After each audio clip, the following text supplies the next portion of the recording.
পৃথিবীর সকলেই শান্তির সন্ধান করছে, কিন্তু তারা কি সত্যিই তা খুঁজে পাচ্ছে? কখনো কি ভেবে দেখেছেন শান্তি কোথায়? শান্তি বাইরে নয়, ভিতরে। কিন্তু আমরা কেন আমাদের ভেতরের শান্তি হারিয়ে ফেলি?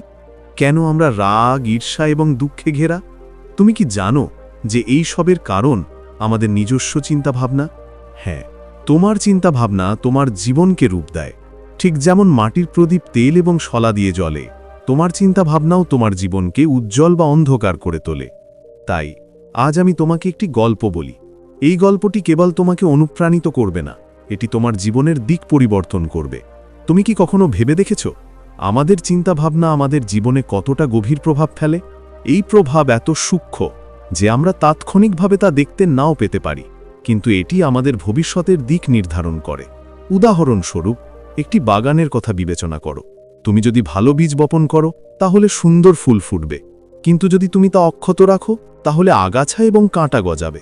আমাদের মনও একটি বাগানের মতো। আমাদের চিন্তাভাবনা তার বীজ। যদি আমরা ভালো এবং ইতিবাচক চিন্তাভাবনা বপন করি তাহলে আমাদের জীবন সুন্দর হয়ে উঠবে, কিন্তু যদি আমরা নেতিবাচক এবং রাগান্বিত চিন্তাভাবনা বপন করি তাহলে আমাদের জীবন সুন্দর হয়ে উঠবে। যদি আমরা এটি প্রচার করি তবে এটি কেবল আমাদের কষ্ট এবং সংগ্রাম দেবে। আজকের গল্পটি এই বিষয়টিকেই তুলে ধরে। এই গল্পটি কেবল শোনার জন্য নয়, এটি আমাদের জীবনে গ্রহণ এবং বাস্তবায়ন করতে হবে। তাই আসুন আমরা গৌতম বুদ্ধের এই অমর গল্পটি বিস্তারিতভাবে জানি। এই গল্পটি গৌতম বুদ্ধের জীবন থেকে নেওয়া।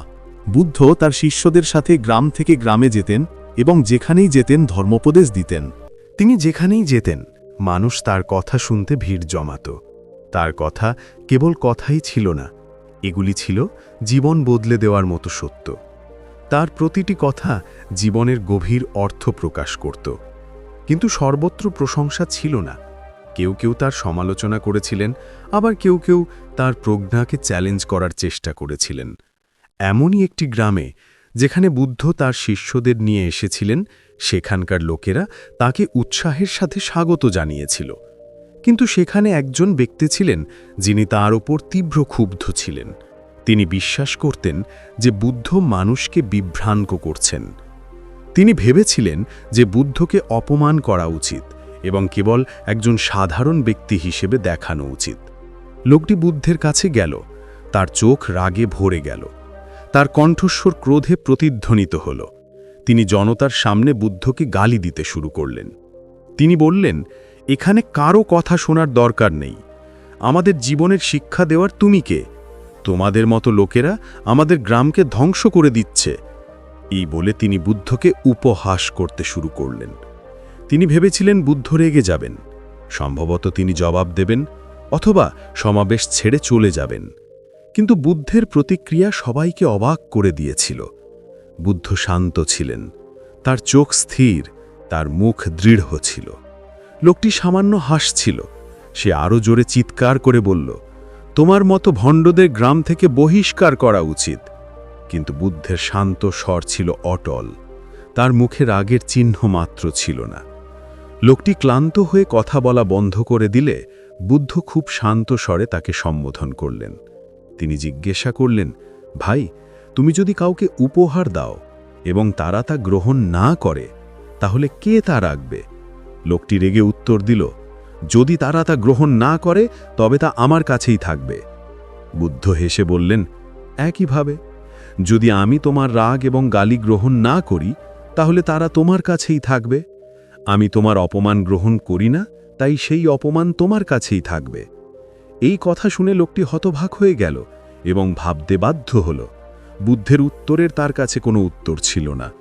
লোকটি বুঝতে পারল যে তার রাগ কেবল তাঁরই ক্ষতি করছে। সে বুদ্ধের পায়ে পড়ে ক্ষমা চাইতে শুরু করল। সে বলল, প্রভু, আমি তোমাকে অপমান করার চেষ্টা করেছিলাম, কিন্তু তুমি আমাকে জীবনের সবচেয়ে বড় শিক্ষা দিয়েছ। বুদ্ধ তাকে ক্ষমা করে বললেন, তুমি নিজেকে ক্ষমা করেছ, এটাই সবচেয়ে বড় কথা। এখন থেকে তোমার চিন্তা ভাবনা নিয়ন্ত্রণ করো। এই গল্পে বুদ্ধ আমাদের শিখিয়েছেন যে রাগের জবাব রাগ দিয়ে দেওয়া উচিত নয়। যখন কেউ তোমাকে গালি দেয় তখন সে কেবল তার চিন্তা ভাবনা এবং মনের অবস্থা প্রকাশ করে।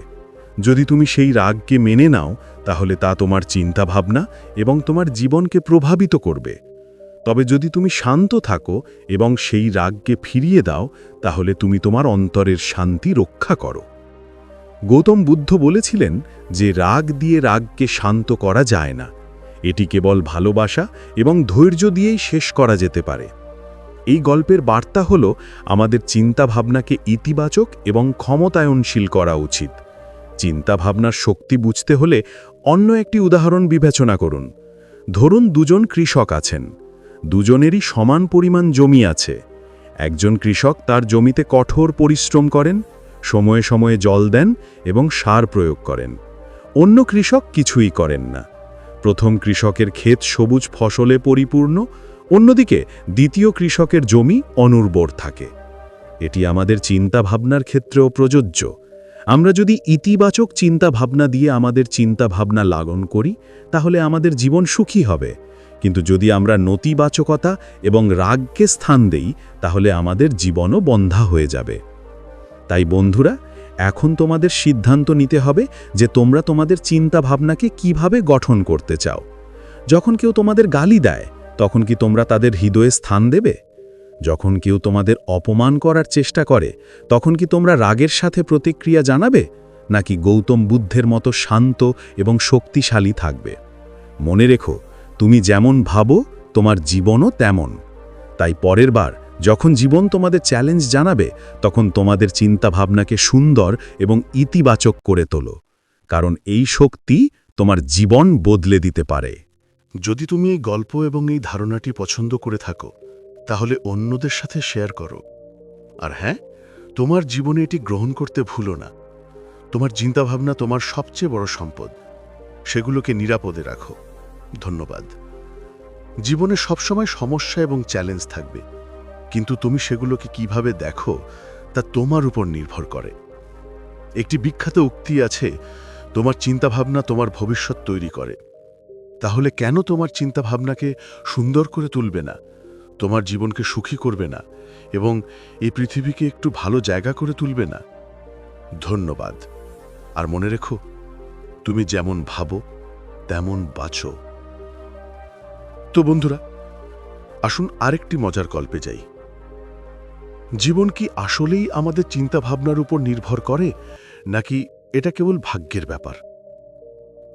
আজ আমি তোমাকে এমন একজন মানুষের গল্প বলতে যাচ্ছি যে তার চিন্তাভাবনা দিয়ে তার ভাগ্য পরিবর্তন করেছিল। একজন মানুষ যে জীবনের সবচেয়ে কঠিন পরিস্থিতিতেও হাল ছাড়তে অস্বীকার করেছিল। এটি চৈতন্যের গল্প।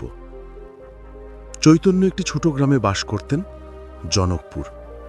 গ্রামটি এতটাই পিছিয়ে ছিল যে বিদ্যুৎ, জল এবং শিক্ষার সুযোগ সুবিধা খুবই কম ছিল। চৈতন্যের পরিবার ছিল অত্যন্ত দরিদ্র। তার বাবা মাঠে কাজ করতেন আর তার মা অন্যদের বাড়িতে কাজ করতেন। তাদের ঘর ছিল মাটির দেয়াল আর খড় দিয়ে তৈরি। চৈতন্যের জীবনে একমাত্র জিনিস যা তাকে অন্য শিশুদের থেকে আলাদা করত, তা হল তার চিন্তাভাবনা। গ্রামের অন্যান্য শিশুরা যখন খেলাধুলায় ব্যস্ত থাকত, তখন চৈতন্য একটি পুরনো পিপল গাছের নিচে বসে স্বপ্ন দেখত। সে বলতো, একদিন আমি এই গ্রাম বদলে দেব, আমার বাবা মাকে দারিদ্র্য থেকে তুলে আনব। কিন্তু গ্রামবাসীরা তার স্বপ্ন দেখে হাসত। ওহ, এই চৈতন্য কেবল স্বপ্নেই বেঁচে থাকে। কোনো দরিদ্র মানুষ কি কখনো ধনীদের জগতে প্রবেশ করেছে? তার কাছে স্কুলের ফি দেবার টাকাও নেই, সে বড় মানুষ হবে। চৈতন্য গ্রামের স্কুলে পড়াশোনা করত, কিন্তু বই কেনার সামর্থ্য তার ছিল না। গ্রামের কাছে একটি পুরনো মন্দির ছিল, যেখানে পুরোহিত চৈতন্যকে বিনামূল্যে বই পড়তে দিতেন। পুরোহিত প্রায়শই তাকে বলতেন, বাছা, তোমার চিন্তাভাবনা যদি বড় হয়, তাহলে তোমার গন্তব্য বড় হবে। পুরোহিতের কথা চৈতন্যের হৃদয়ে ছুঁয়ে যেত। সে পড়াশোনায় আরও কঠোর পরিশ্রম করতে শুরু করে। একদিন গ্রামে একটা বড় সুযোগ এলো। সে ঘোষণা করল যে এখানকার কোনো শিশু যদি লেখাপড়ায় মেধাবী হয়, তাহলে সরকার তাকে বৃত্তি দেবে। চৈতন্য অফিসারের সাথে দেখা করার সিদ্ধান্ত নিল, কিন্তু সেদিন বৃষ্টি হচ্ছিল এবং গ্রামের রাস্তা কাদায় ভরা ছিল। তার কাছে পড়ার জন্য উপযুক্ত জুতোও ছিল না। খালি পায়ে কাদায় ঢাকা সে অফিসারের কাছে গেল। অফিসার তার অবস্থা দেখে জিজ্ঞাসা করল, তুমি কি চাও? চৈতন্য উত্তর দিল, আমি শুধু একটা সুযোগ চাই। আমি পড়াশোনায় খুব ভালো। তুমি যদি আমাকে সাহায্য করো, আমি তোমাকে কখনো হতাশ করব না। অফিসার তার চোখে বিশ্বাস দেখতে পেল এবং তাকে সাহায্য করার প্রতিশ্রুতি দিল। বৃত্তি পাওয়ার পর চৈতন্যকে শহরের একটি নামী স্কুলে ভর্তি করানো হয়। কিন্তু এখানকার পৃথিবী গ্রামের থেকে সম্পূর্ণ আলাদা ছিল। শহরের বাচ্চারা দামি পোশাক পরত, দামি গাড়ি চালাত এবং চৈতন্যকে দেখে হেসে উঠত। এই গ্রামবাসী কি করবে? তুমি থাকার জায়গা কিভাবে পেলে? চৈতন্য চুপচাপ কটূক্তি শুনল, কিন্তু তার চিন্তাভাবনা অপরিবর্তিত রইল। সে নিজেকে বলল, যদি আমি তাদের কথায় মনোযোগ দিই তাহলে আমার লক্ষ্য আমার দৃষ্টির বাইরে চলে যাবে। আমাকে শুধু আমার কাজে মনোযোগ দিতে হবে। শহরে স্কুলে পড়াশোনা করা কঠিন ছিল। চৈতন্যকে প্রতিদিন অনেক ঘন্টা কাজ করতে হতো। মাঝে মাঝে তার কাছে খাবারের জন্য টাকা থাকতো না, তাই সে শুধু জল খেয়ে ঘুমোতে যেত। একদিন যখন তার পরীক্ষার একদিন আগে বিদ্যুৎ চলে যেত, তখন তার গ্রামের দিনের কথা মনে পড়ে যেত। মন্দিরের পুরোহিতের দেওয়া প্রার্থনার কথা তার মনে পড়ে যেত। সেগুলো মুখস্থ করে মোমবাতির আলোতে পড়াশোনা করত। তার কঠোর পরিশ্রমের ফলে সে তার স্কুলের শীর্ষস্থান অর্জন করেছিল। চৈতন্য কলেজে ভর্তি হয়েছিল, কিন্তু চ্যালেঞ্জও কম ছিল না। একবার তার প্রজেক্টের জন্য তার একটি দামি বইয়ের প্রয়োজন ছিল, কিন্তু তার কাছে কোনো টাকা ছিল না। সে একটি লাইব্রেরিতে গিয়ে জিজ্ঞাসা করল, আমি কি এই বইটি কয়েকদিনের জন্য ধার নিতে পারি? গ্রন্থাগারিক তাকে ওপর থেকে নিজ অবধি তাকিয়ে বললেন, আমরা এটি ধার দিই না। এটি কেনার জন্য আপনার কাছে টাকা থাকবে না। আপনি কেন আপনার সময় নষ্ট করছেন? চৈতন্য কোনো দ্বিধাদ্বন্দ্ব ছাড়া বললেন, সে চলে গেল। সারা রাত জেগে বসে রইল এবং তার নোট এবং বিনামূল্যের ইন্টারনেট কন্টেন্ট ব্যবহার করে তার প্রকল্পটি সম্পন্ন করল। ফলাফল আসার পর তার প্রকল্পটি সেরা প্রমাণিত হল। একটি বড় সুযোগ এসে গেল। কলেজের শেষ বর্ষে চৈতন্যকে একটি বড় কর্পোরেট প্রতিযোগিতায় অংশগ্রহণের সুযোগ দেওয়া হয়েছিল। এই প্রতিযোগিতাটি একটি ব্যবসায়িক ধারণার উপর ভিত্তি করে তৈরি হয়েছিল। চৈতন্য তার গ্রামের স্মৃতি থেকে অনুপ্রেরণা নিয়েছিলেন এবং এমন একটি ধারণা তৈরি করেছিলেন যা গ্রামে সৌরশক্তির ব্যবহারকে উৎসাহিত করতে পারে। যাই হোক, প্রতিযোগিতার দিন তার ল্যাপটপটি নষ্ট হয়ে গেল। অন্যান্য অংশগ্রহণকারীদের কাছে বিশাল যন্ত্রপাতি ছিল, কিন্তু চৈতন্যের কেবল একটি কাগজের উপস্থাপনা ছিল। বিচারক তাকে জিজ্ঞাসা করলেন কেন তার প্রযুক্তির অভাব রয়েছে। চৈতন্য উত্তর দিলেন, আমার কাছে সম্পদ নেই, তবে আমার দৃষ্টিভঙ্গি এবং ধারণা বড় এবং এটাই যথেষ্ট। তার আত্মবিশ্বাস এবং ধারণা চৈতন্যের সাফল্যকে আরও বাড়িয়ে তুলেছিল। তার উপার্জিত অর্থ দিয়ে সে তার গ্রামে প্রথম সৌর বিদ্যুৎ কেন্দ্র স্থাপন করেছিল। এখন গ্রামের বাড়িতে বিদ্যুৎ ছিল। যারা একসময় তাকে উপহাস করত, তারা এখন তার প্রশংসা করা বন্ধ করতে পারছে না। কিন্তু চৈতন্য সেখানেই থামেননি। তিনি গ্রামের শিশুদের জন্য একটি স্কুল খুলেছিলেন। তিনি বললেন, যদি আমি বদলাই তাহলে এটাই আমার জীবন। এখন তিনি চান এই গ্রামের প্রতিটি শিশু তাদের চিন্তাভাবনা প্রসারিত করুক। পরে চৈতন্যকে একটি বড় পুরস্কার অনুষ্ঠানে আমন্ত্রণ জানানো হয়। তিনি এমন একটি বক্তৃতা দেন যা সকলের চোখ খুলে দেয়। আমাদের জীবন আমাদের চিন্তাভাবনার উপর নির্ভর করে। আমি দরিদ্র ছিলাম এবং সম্পদের অভাব ছিল, কিন্তু আমার সংকল্প ছিল বড় কিছু করার। আমি আমার পরিস্থিতির চেয়েও আমার চিন্তাভাবনাকে বড় করে তুলেছিলাম। যদি আমি এটা করতে পারি তাহলে তোমরাও পারবে। সেদিন চৈতন্য কেবল তার গ্রামকেই নয়, লক্ষ লক্ষ মানুষকে অনুপ্রাণিত করেছিলেন। বন্ধুরা, যদি চৈতন্য তার চিন্তাভাবনা দিয়ে তার পৃথিবী পরিবর্তন করতে পারে, তাহলে তোমরাও পারবে। শুধু তোমাদের চিন্তাভাবনাকে বড় রাখো, কারণ তোমাদের জীবন তোমাদের চিন্তাভাবনা দিয়েই পরিণত হয়। তো বন্ধুরা, এটা ছিল চৈতন্যের গল্প। একজন সাধারণ ছেলের অসাধারণ চিন্তাভাবনা কেবল তার জীবনকেই বদলে দেয়নি, বরং তার গ্রাম এবং সমাজকে একটি নতুন দিক নির্দেশনা দিয়েছে।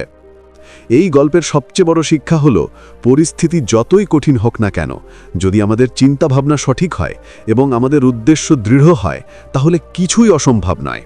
আমাদের কেবল আমাদের চিন্তাভাবনা পরিবর্তন করতে হবে এবং আমাদের স্বপ্নকে বাস্তবায়িত করার জন্য কঠোর পরিশ্রম করতে হবে। যেমন তুমি ভাবো, তোমার জীবনও তেমন। এটি কেবল একটি বাক্য নয়, বরং একটি মন্ত্র। এটি গ্রহণ করুন এবং আপনার জীবনের পরিবর্তন দেখুন।